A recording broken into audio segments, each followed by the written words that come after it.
تو حق نداره اگه شراب خوری داره شراب میخوره بگی این ملعون نجس شراب خورده، این جهنمیه.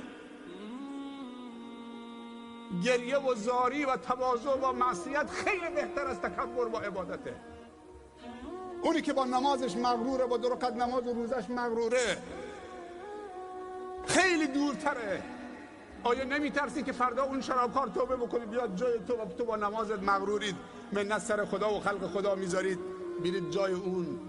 بعضی انسان ها پشت تسبیحشون قایم شدن، بعضی انسان ها پشت حجشون قایم شدن. طرف فکر میکنه وقتی رفت حاجی شد دیگه هر کاری دلش میخواد بکنه، یه مجوز حج رفتن. بعضی ها پشت نمازشون قایم شدن، هر کسی نماز میخونه دیگه آزاده. نه، اینطوری نیست. اگر راست میگی کمکش کن تا دست از این شراب بکشه. پیامبر صلی الله علیه و سلم میفرمایند احب الاسماء الی الله، محبوب ترین اسم ها نزد خدا 2 تا اسم برای پسر، عبدالله و عبدالرحمن. بعد اسامی که با صفت عبودیت باشه، یعنی صفت عبد داشته باشه، نه عبدالعلی، نه عبدالعلی، نه عبدالحسین،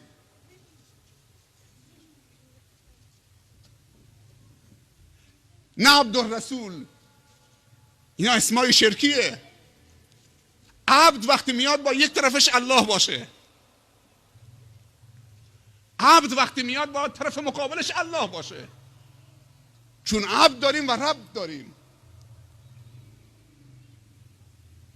حتی غلام حسین، ما غلام حسین نیستیم، ما غلام حسین نیستیم. اگر قرار باشه ما غلام باشیم، غلام یک نفریم. قل هو الله احد. با عقیده نمیشه بازی کرد. عبد فلان و عبد فلان و عبد فلان. بهترین اسمها عبدالله و عبدالرحمن.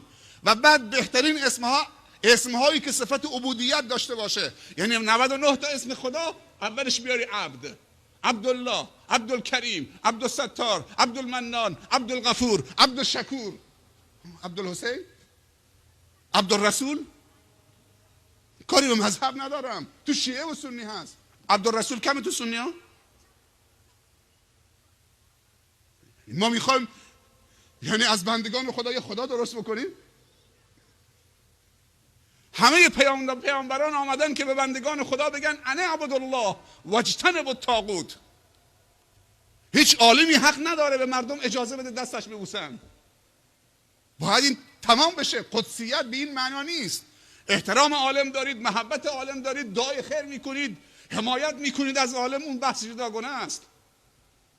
عالم هم به تو خدمت داره میکنه، احترامش جای خودش. اما این که خم بشی دستش ببوسید، خم شدن فقط برای الله. الله اکبر، سبحان ربی العظیم و بحمده، سبحان ربی الاعلی و بحمده. دیگه مال کسی دیگه نیست. مصافحه، معانقه اشکال نداره، اما خم شدن ما اجازه نداریم.